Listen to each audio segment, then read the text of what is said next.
Hello techies. Before we start the video, let's know about Upptalk. Upptalk is a live, interactive platform for software training, furnishing robust personalities who could take on universal business platforms. So, let's know about Workday LMS briefly. Workday LMS inspires learning from a rigid, unconnected experience to one that is relevant, demand-driven, and personalized. Workday LMS integrates peer learning, professional development, and needs training so workers can learn like never before. The topics we will cover in this video are: maintain drop course, mass enroll create, learning prerequisite rule, custom report. To know more about the latest and trending technologies, watch other videos on the Upptalk channel. Please do like, share, and subscribe to the channel to know more about new technologies. This video will be covered by Mr. Amit. Now, let's not wait further and get started. Hello Tech.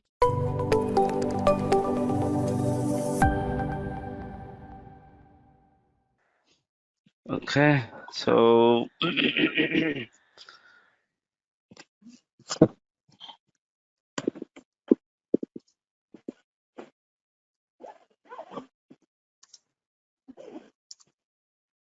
there is one configuration called maintain drop course event categories, where you will be configuring the reason for dropping. Okay. So this one maintain drop course event categories is one thing where you'll be configuring the reasons for dropping the course enrollment and all.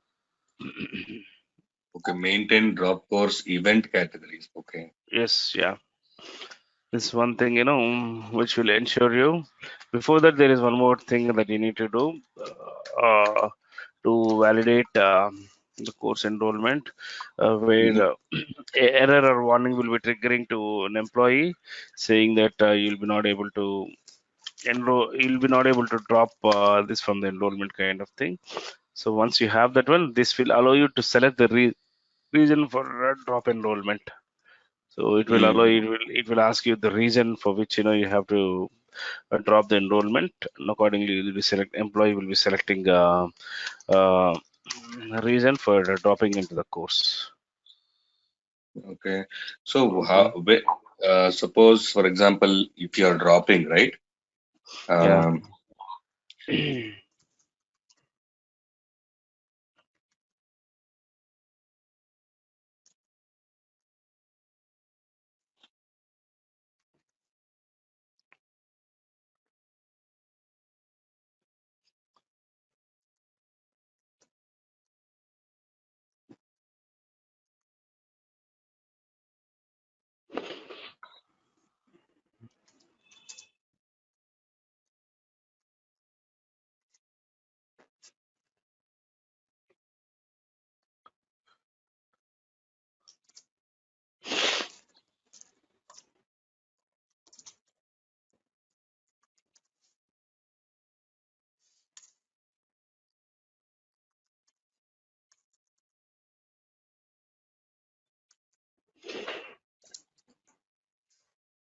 So what you can do is you can just note down these configurations, and probably you can also see if you can test this when you're actually trying to do that in your tenant. Like once you make this configuration, and when you're actually pick up any of the enrolled course and try to drop that enrollment from that particular course, and whatever the reasons that you're actually configuring, those needs to pop up when there is a drop that is going on for the course.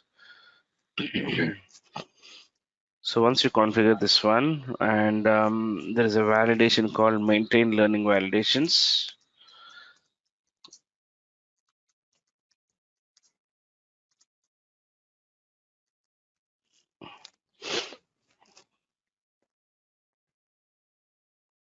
Here you'll be selecting if you wanted to throw an error, you can actually configure this learning thing and What is this? make validation. If let's say if there is any required course that employee is assigned and employee is trying to actually drop from that one, there should be an error saying that you cannot drop from required courses kind of restriction, this will be validating. Okay. Mm-hmm.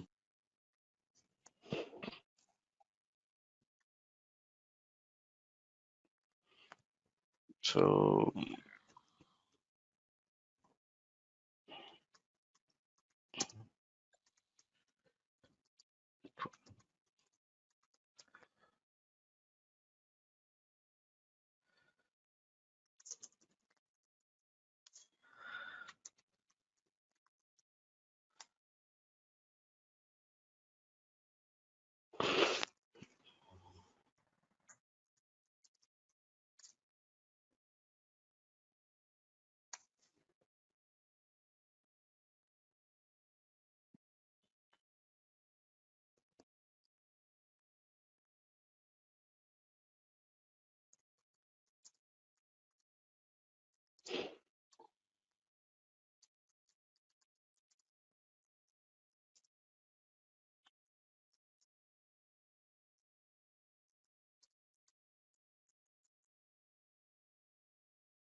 So this is a condition that you'll be configuring and maintain learning validations. And this is one thing, if you're actually configuring with critical validation, so employee will not be able to drop from the required course with the validation that you've done here. Or if you're actually configuring with warning, employee will be able to drop with a warning message. This is one thing, one thing that you need to What actually have. condition you have given? Sorry? What is the condition you gave? Condition that it gives, if employee is trying to enroll, trying to drop from the required learning enrollments, this error has to populate. So I've taken required learning enrollment. When there is a required learning enrollment, this the error validation has to trigger and restrict employee to drop from the required learning enrollments. Hmm. Okay. So you have given required learning enrollment equal to Yes. value specified in the filter comparison value. Yes means if it is required enrollment, yes. Okay. Yes. Yeah. So this is a Boolean value. This is a true or false condition. That is the reason why I've taken comparison value as yes. Okay. Uh-huh.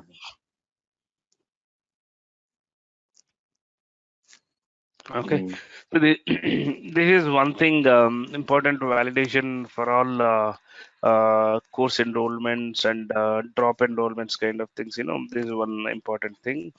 If you have any requirement while you're enrolling into regular courses to validate, let's say, at management level for few courses, you wanted only manager to enroll or learning administrator to enroll.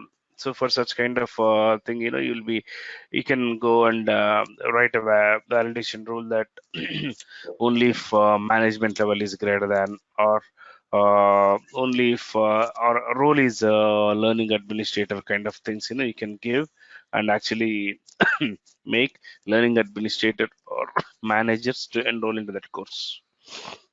Mhm. Okay, that kind of validations also you can give for enrolling and for dropping.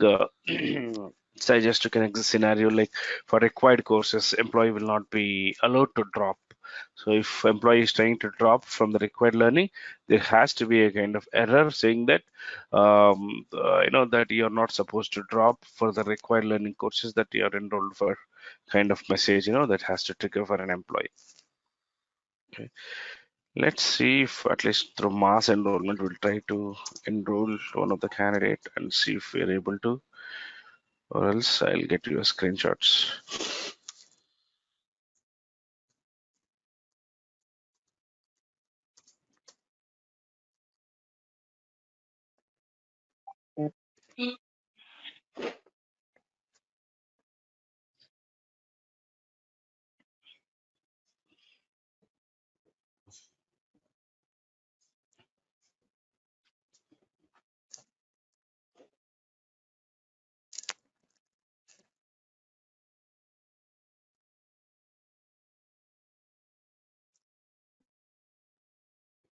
Is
there anything that have changed?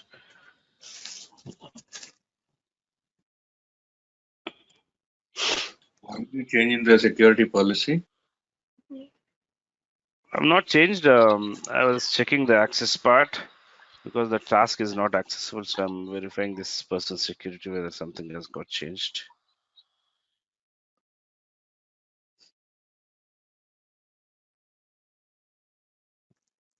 So what is the maximum access? Is it learning administrator? Yes, learning administrator is one thing, for learning you need to have.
So implementers have the maximum access, not the learning admin, right? Implementers are actually they have complete control. So they will be setting up access for learning administrator. Before learning administrator, implementers are the people who are actually implementing learning, and they should have complete control over the tenant. So they'll be a kind of master users, I can say, will be controlling entire workday from implementing area. Mm. Once they implement and they go off from the picture, their learning administrator will be coming into picture, who will be actually doing all the administrative activities related to learning. Mm.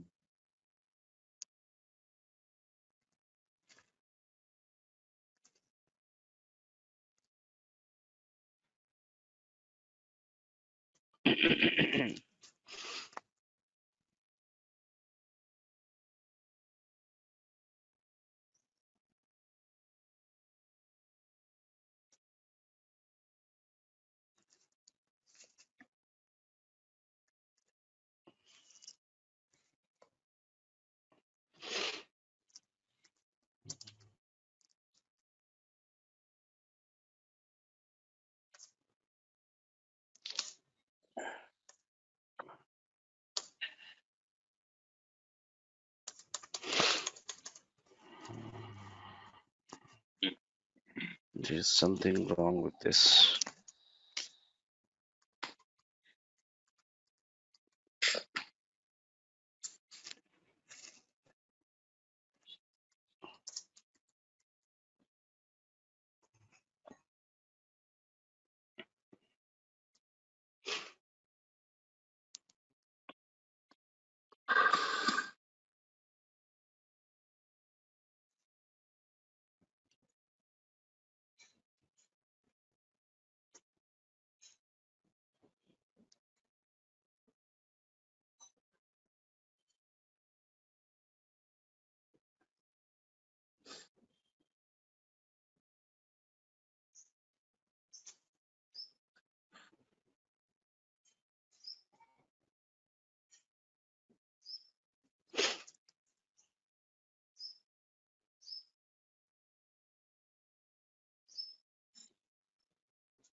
I don't know what kind of setup is missing here. Probably we need to actually see.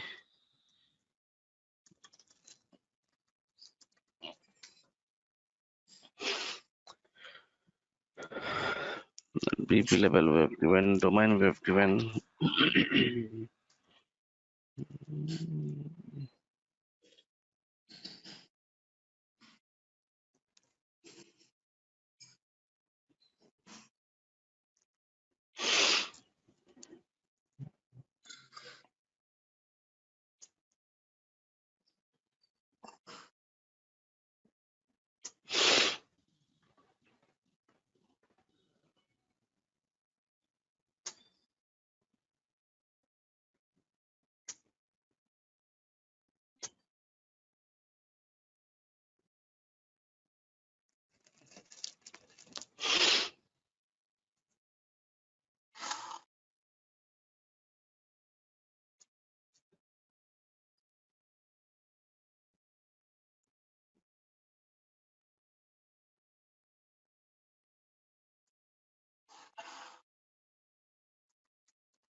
So actually, managing these domains related to mass enrollment to see if those are actually restricted. Actually, those settings are missed actually. And there is a domain called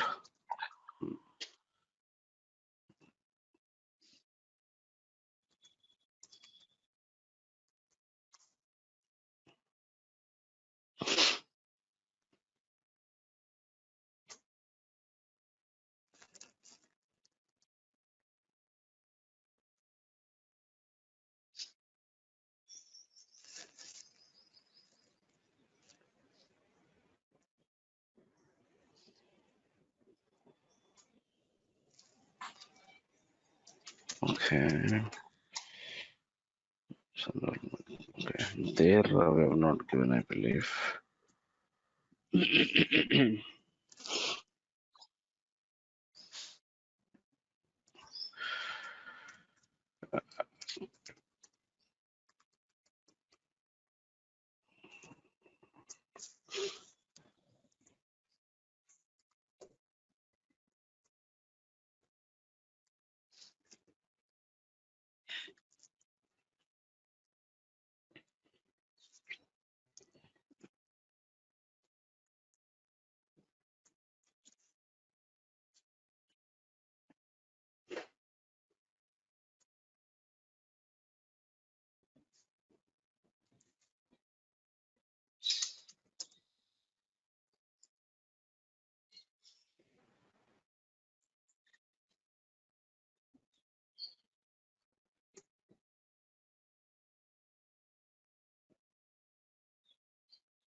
Nothing is there here.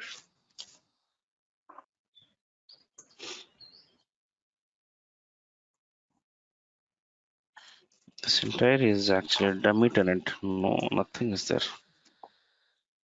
Hmm.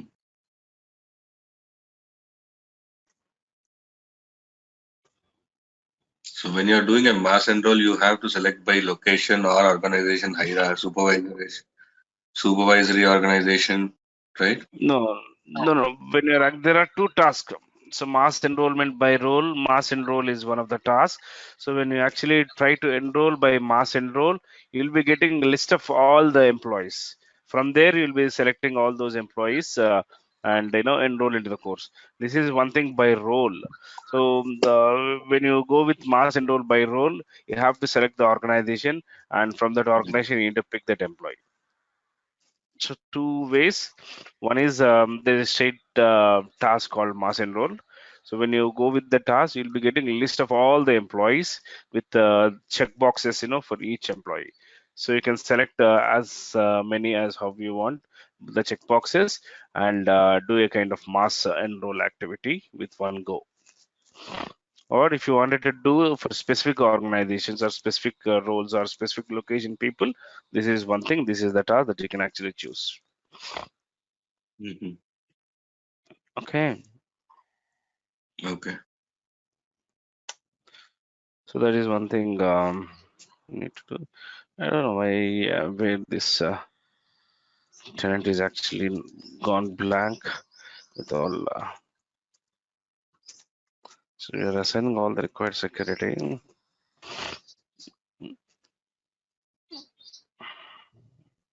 So it's a business process, is it? Mass enroll. Yes, every task is actually BP in Workday. So whatever you manage in Workday, everything in the background, and there will be a business process. So you need to actually give the required security for all the business process, and that will ensure you to actually perform that task in Workday. Mm-hmm. Every task, create Workday account or enroll into learning content or drop into the learning content, all those are business process. Let's say now I was actually showing you the drop, right? So you need to actually go to the drop.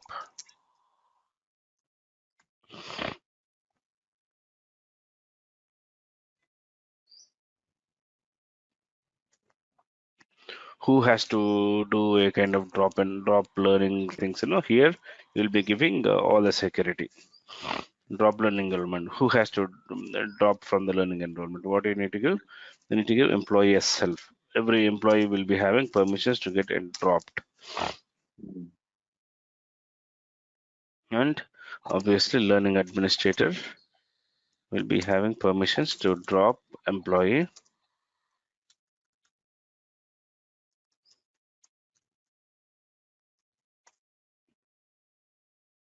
And yeah, mostly, a learning admin and employee will be having. In certain cases, manager will be having access to drop for certain enrollments. All What the is the below difference things are between yeah. job based? When you What selected is that? manager, you had unconstrained, the job based. What is That the is a meaning of? security group actually. That is a security group. When you're actually creating security groups, so you have for every security group you have two types of security groups. One is constrained, the other one is unconstrained. So constrained will be having limitations in accessing the data. You need to specify only specific organization, and when you create the security group, that security group will be having only permissions to access data related to that security that organization. But unconstrained will not have that kind of restrictions, will be having complete access over the tenant, for the domains that you are assigning. Let's say, okay, so I've Where created do we? manager. Mm, We are creating in a manager constrained security group, and now when you're actually adding um, this security group to personal information, okay, so now people who are assigned with manager constrained security group will be able to see the personal information of the organization that you have selected while you are creating that security group. And when you are actually accessing the same with unconstrained security group, unconstrained security group will not have any limitations. They can access across the tenant whatever the personal information that is there. They can access to every employee, but constrained will be restricted to only specific organization. That you'll be mm. having while you're creating security groups. You'll be having that task or that area where you'll specify specific organization.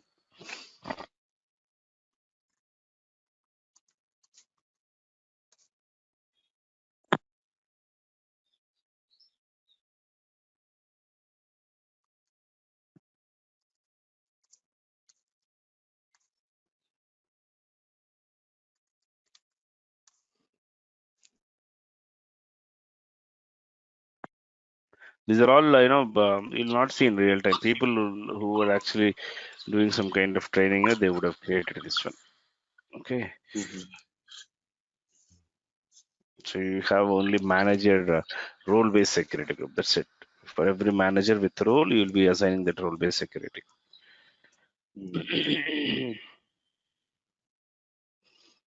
So now,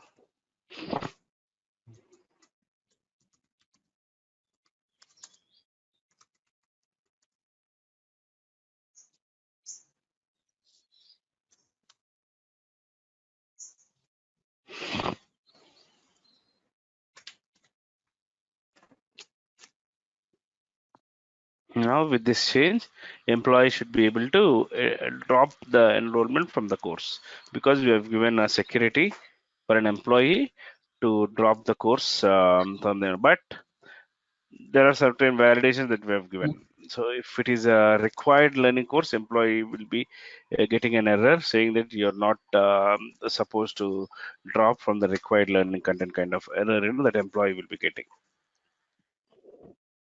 Okay. So required learning will be only when it is assigned through an admin, right? So not only admin, when you're actually enrolling, okay, when learning admin is trying to enroll, or when manager is trying to enroll a group of people, first option that manager will be getting is, or learning administrator will be getting is, do you want to assign this course as a required learning content or no? So if people select as required learning, that enrollment will be marked as a required learning content, and employee should be able to view that information in their required list of courses in their dashboard. Okay. Anything which is self-assigned will not be a required learning. Yeah. Yeah. Okay. Okay. Now, Those are the tasks. Probably what you can do is maintain drop course event categories and maintain learning validations. These two things, probably what you can do is you can try to configure this in your non-production environment. Let's say it is sandbox or implementation. Configure these two and see if you're trying to drop any employee from any enrollment, this validation error should come. Okay. I'll what is try it? to get you. Yeah. You are saying maintain? Which one? Maintain drop course event categories. Maintain Okay. drop course event categories and maintain learning validations. These are the two tasks where you will be in maintain learning validation. You will be writing a condition for all the required learning courses. Employees should not have access to drop. So you have seen, right? I've selected a field called required learning enrollment and marked as yes. And when you add this to maintain learning validation, there will be a kind of error showing that employee will not be dropping from the required learning content. Mm. So that is these are the two things that you need to actually. Not sure whether your tenant has been configured with this or with the type of questions that are configured for drop. But yeah, if it is not, you can consider this one. Okay. Okay. Yeah, I'll check it Okay. out today. Okay, and there are a few more configurations.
Create learning prerequisite rule. Okay. Mm-hmm. So what this configuration does is, let's say if you have any course, okay, that has to be completed only before completing one of our other course. Okay, without that that particular code, let's say code of conduct is there. Okay, so in order to complete the code of conduct training, there is a kind of prerequisite completion that has to be set up. Okay, only after that prerequisite complete, this code of conduct can be accessed to complete that one. So that kind of setup, you'll be actually managing here. Okay, target content, let's say if I take I think we have only two courses in the tenant. I'll take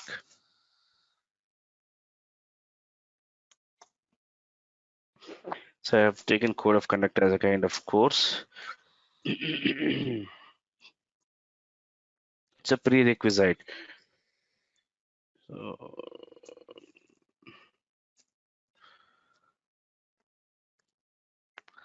so compliance course. Okay. So now what this will happen is when you make this one, when employee, when employee has to complete this one, he has to complete this one. Compliance course has to complete. So without that, if employee is trying to complete code of conduct, there will be a kind of error message. There is a prerequisite configured for this course. You have to complete compliance course first before you complete code of conduct. Kind of message, you'll be seeing. So create learning prerequisite rule is one of the validation configuration that you'll be configuring. I think this also should have been configured in your tenant, but if if this is not, you can suggest this setting as well. Okay, so let's say kind of most of the courses will be having a kind of prerequisites. Employee has to get these kind of eligibility to to complete these certain courses, kind of prerequisites will be there. So for such kind of things, this will be a kind of helpful configuration which you can consider. Okay, it's a prerequisite. Okay. Yes, yeah, prerequisite kind of rule. Okay. So the And probably target you can, content, yes, like for example, if you want to enroll or if you want to complete the code of conduct, you have to complete the yes, compliance the compliance setting, course, yeah. right? Yes, yeah. That kind of validation, that kind of rule, that you would have Okay. configured. So when employee is doing that, you can actually, Mm. you can actually configure this one. So what does this mean? Target content means the course you will not be able to enroll or you will not be able to complete. Able to What is complete.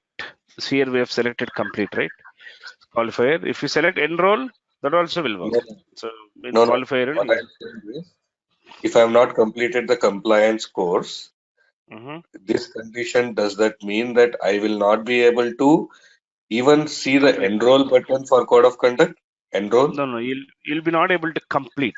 Okay, you'll be not able to once these are enrolled, you'll be not able to submit the completion. You'll be getting a kind of validation error saying that compliance course is a prerequisite for this one that has to be completed before you complete code of conduct one.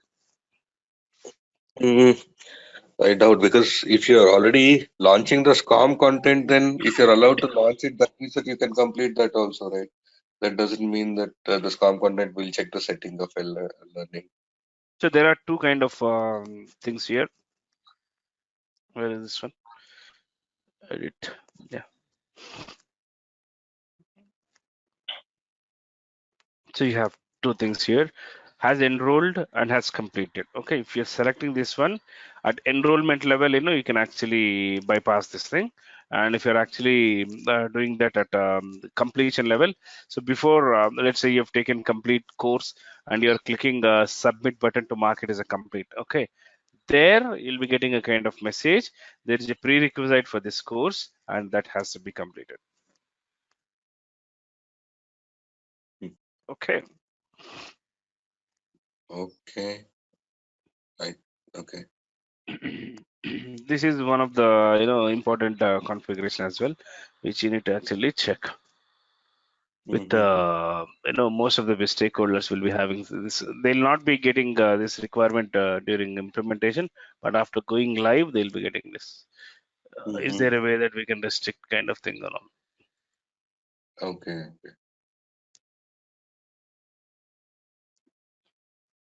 Okay, this is one thing probably you can test, and I can if you're seeing any kind of discrepancy, I'll get you kind of job aid for this as well. So if enrollment works, I think I should be able to do anything. But if enrollment itself is not working in this tenant, I think that's right from the scratch. Learning setup has to be made. Or so I was actually trying to enroll based on supervisor organization. Looks like there is no supervisor organization at least created in this tenant. There is a reason I'm not able to actually pick any employee based on supervisor organization also.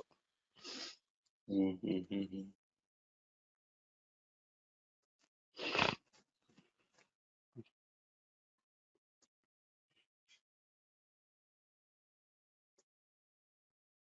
There is no organization.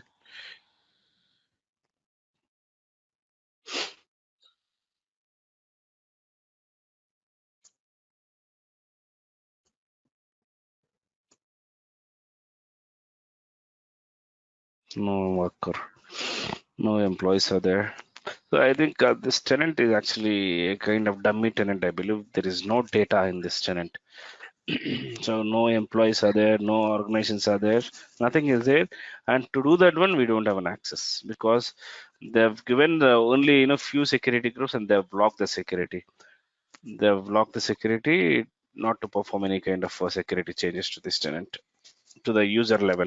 So their worry is we'll be creating multiple users and we'll be creating accounts, for that user. Probably that would be their worry, but that is actually restricting few tasks, that we can manage.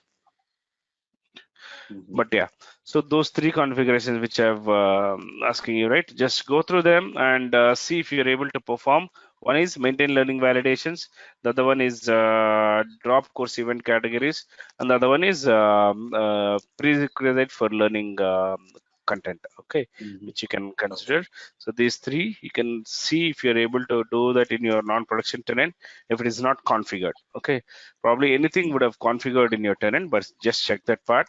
And if nothing is there, nothing is configured, you can configure and test these things and come up with any kind of questions that you may have. Okay. Okay. Now And we have a thing called as cancellation policy what cancellation policy? for enrollments, meaning for the Drop users. enrollment. No, no, Drop is one thing. no. For example, if the user is enrolling for a course which is Mm-hmm. charged, okay, Mm-hmm. Mm-hmm. so he needs to read through the cancellation policy, right? More than 30 days, you'll be charged 50%. Sorry, you'll not be charged. Less than 30 days, you'll be charged 75%. You'll be charged 25%. Less than 15 days, you'll be charged full tuition fees. Like this cancellation policy, how we can enter Uh, so that you can see. tuition fees amount and all, you'll be not having this in learning. Probably that you'll be seeing in some accounts things and all. But if you wanted to set kind of within 50 days, if you wanted to amount things and all, full refund But kind okay, of things, amount, you'll be not not able to necessarily configure. amount has to be deducted. Not But necessarily you have amount a has to be deducted. At least for the user to know what is the charge like that. At least user to know. Just the text to pop up when they're canceling or when they're dropping their enrollment. No, no, no. See, one thing is mainly for cost-related courses, employee will not have a control there. Okay, so manager will be enrolling, and manager will be actually getting that learning enrollment completed. So employee will not have that for cost associate courses. They'll not themselves go and enroll into that particular course. So once a manager enroll that one, employee should be able to go that and take that course. After manage as enrolled and still due to some reasons manager wanted to drop that learning, manager will be taking care of that one and dropping that course, and will be going for another session kind of things and all. There will be multiple reasons for getting dropped, which is not intended or which is not required for that employee. All those reasons, drop reasons you'll be selecting, and that reason employee will be selecting or manager will be selecting while dropping that enrollment. And for your question, if there is any cost thing, that employee should be aware of the cost and employee should be notified, not to miss this thing because this much is the cost of the course kind of thing. What you'll be doing is you'll be configuring alert, not alert, you'll be configuring notification for that BP. Okay, For that BP, you'll be actually configuring a notification saying that when there is a due date that comes for that particular course, a notification has to be triggered. You have a course that is costing this much, and that you're enrolled for this course, and this has to be completed before the due date kind of information. You'll be getting as part of a notification configuration for that particular BP. Okay. So you're saying that you can edit a business process step for drop to trigger a notification, No notification, yeah. So what you can do is just go to drop BP, or else so notification. Okay. drop is there. You go to BP. What if I want to give an alert on the screen, not the notification? Because notification will go to your email and it will be there in No, your bell icon, right? notification will go to your this thing. You'll be getting here. You'll be notification will be coming here. Yeah, yeah. So I don't want like that. I want it like an alert on the screen while he's dropping. So what you need to do is you need to actually alert means there has to be a report. Okay. So there has to be a Mm-hmm. report in the background for alert.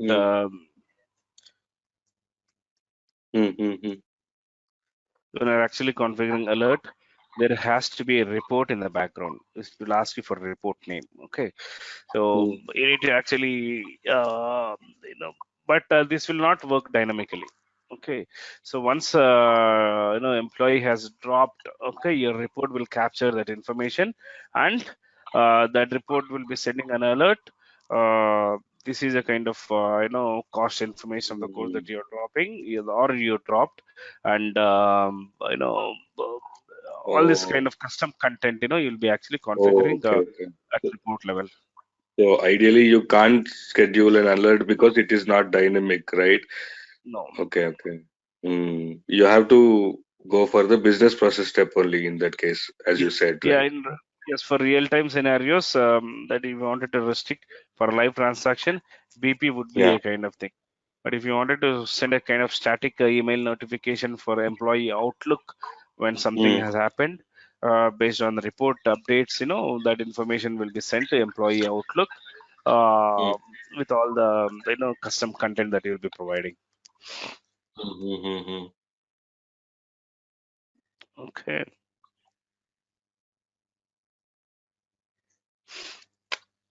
That is one thing, that you'll be configuring notifications as per your need at BP level. Okay. Mm, And alerts at report level you'll be configuring, and report will be picking all the information, all the intended employees, and for those employees an alert will be sent to their Outlook with all the information that you'll be providing. mm. Okay. So these are mostly used configurations in Workday Learning. Just to see if your tenant is already configured. If not, just try to configure these things and come up with any questions that you'll be having. In this tenant, probably I'll be not able to show whether it is working or not, but I'll be getting you kind of job aid document, for these three configurations, in detail, for just as a kind of reference for you. Okay. Okay, yeah, that will help. Yes. And the next topic would be a kind of custom reports. So custom reports related to learning. Okay. So basically, since Okay. you also asked something related to calc fields, so we'll see. Uh, since there is no learning data, but we'll try to see. Let's say first, let me explain.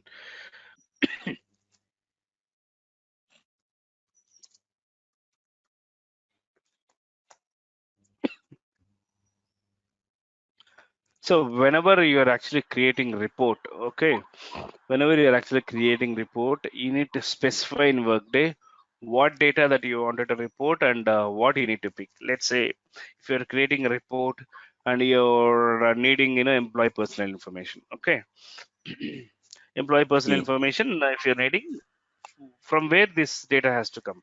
Employee personal information. From employee only, from employee profile, this has to pick. So you need to Correct. actually know from which source that you need to pick the data. Okay, like personal information you'll be getting from employee or worker. Okay, so worker is the source that you need to take. Okay, let's say Okay. if you wanted to take all the dependent information of an employee. Okay, dependents, who are all the dependents of an employee, what is the relationship of a dependent, and what is the relationship of employee and dependent, whether it's child or spouse or parents kind of relationship that you wanted to know, and all the dependent contact information. What should be the source? Dependent should be the source, no? Dependent should be a kind of table that has to be a kind of source from where all the dependent information has to come. Similarly, all the learning things. Okay, so if you wanted to pick all the enrollments information, so learning enrollment is a kind of source, that you need to actually see. Source that you need to pick, and where you'll be seeing all the learning enrollment information here. What is the status of the enrollment? What is the employee who has enrolled, enrolled into that particular course? And if you wanted to filter the course, you can do that one. And what is the completion date of this enrollment? And what are the credits that are actually assigned for this learning enrollments? All this information you'll be getting from learning enrollment. And similarly, if you go to there is a standard report called data sources. Okay.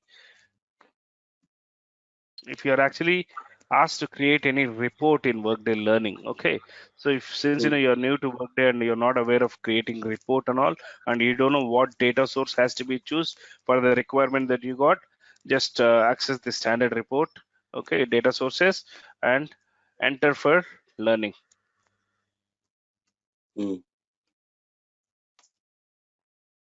Okay, so these are all the sources that you have in Workday Learning area. Okay, Okay. so all these are the learning data sources from which you can create reports. Okay, so learning enrollment, which I was saying you, which will return all the enrollments and all.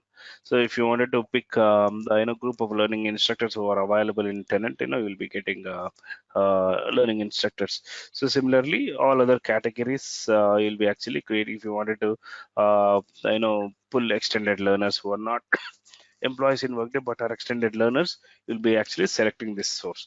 So whichever data that you're actually looking for, based on that data, you'll be accessing the source, and that source will be returning you that relevant information that you're actually looking for. Okay. How do I find out what source has what fields in it? If you select this one, let's say learning enrollment, I'll be selecting.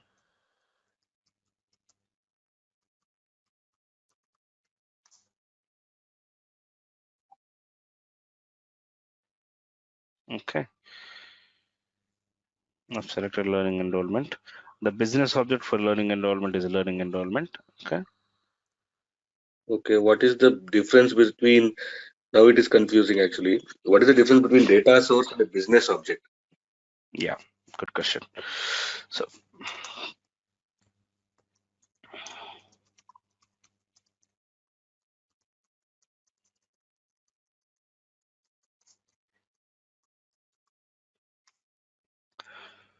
business object is a kind of table. Okay, is a table which will be holding all the relevant source information.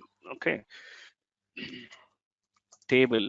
So the model that we have in Workday is the moment you create anything in Workday, you create an employee, or you create any compensation event, or you create any compensation grade, or you create any learning enrollment and all, will be sitting in particular table. Okay, the table is nothing a kind of business object. Okay, so when I say that if you wanted to return the personal information of an employee, if you wanted to return compensation even of an employee, if you wanted to return any kind of employment details of an employee, there has to be a source, and that source has to be part of one table. Okay, so personal information I'm saying, like it will be coming from worker profile, right? So worker should be a kind of business object. It should not be a kind of dependent business object. Let's say now, let me go into creation of report screen.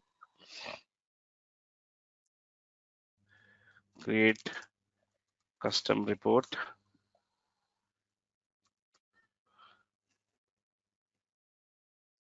So now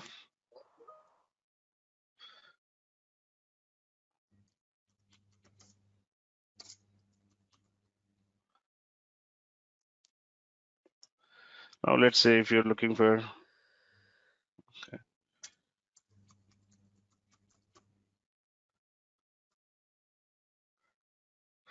so if you're looking for employee personal information, employee information, okay. So now I've selected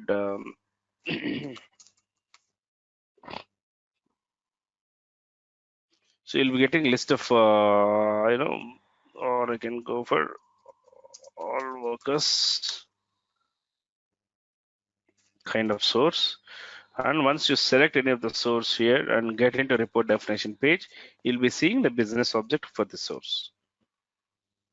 Okay, so this is the business object for all workers because we have selected worker all workers information where you'll be getting all the worker related fields here. Okay, and where that object will be sitting in worker object, worker table. Okay, worker table, worker object, which will be holding all the information related to worker, related to dependents, related to compensation, related to performance, related to worker employee information. All this information you'll be choosing. For an example, okay. For example, so your business object is worker. Okay, now you wanted to return only active employees in your report. Okay, so now worker is an umbrella. Okay, worker will be holding active employees, worker will be holding terminated employees, worker will be holding retirees, worker will be holding everyone. But now when you're choosing that you wanted to have only active employees, you need to pick the right source. Okay, so the source for your report should be active employees. So you are saying worker is a bigger, all the Table, data will be under worker. Sorry, all the yes, data sources will be under business object. business So object. business Data object source is is a parent and data source is a child. Yes, data source is nothing but a kind of view of your business object. So your business object will not show you in your report, but your data source, your data is a kind of view of your business object. So data source will be viewing all the information that is sitting in the business object. Okay. So let's say worker is one. If you wanted to view all active employees, you're viewing all active employees. Now, if you wanted to view only terminated employees, you can select the data source for all terminations. All terminations, if you select the source, you'll be getting only terminations.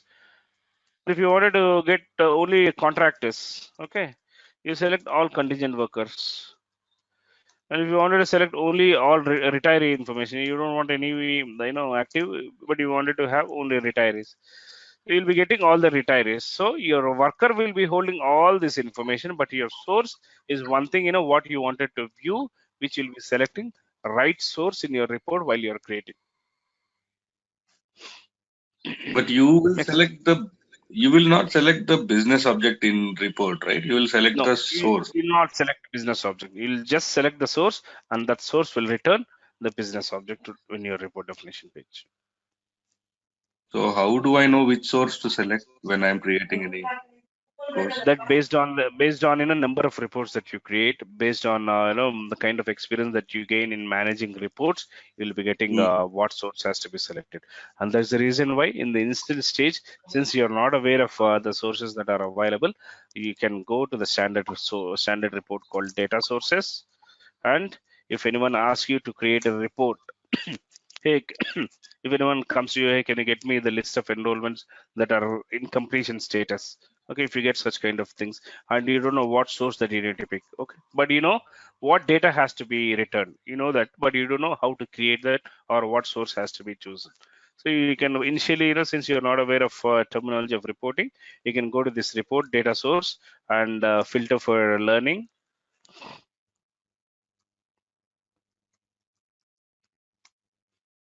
You can pick any of the relevant thing, learning enrollments you can check, and go ahead with creating reports and all. Okay. So So only for a certain point of time you'll be unclear with, but once you get flexibility and have good hands-on, you'll be able to identify what source has to be taken and what business has to be selected, what type of data source has to be chosen. You'll be able to understand that clearly once you get so at least some hands-on in managing reports. Okay. Okay. So in learning, I think we have around 6 to 7 kind of reports that mostly work for all the learning business users and learning administrators to return the data. So probably we'll focus on few different scenarios of returning data. But first, I'll conceptually create one basic report out of learning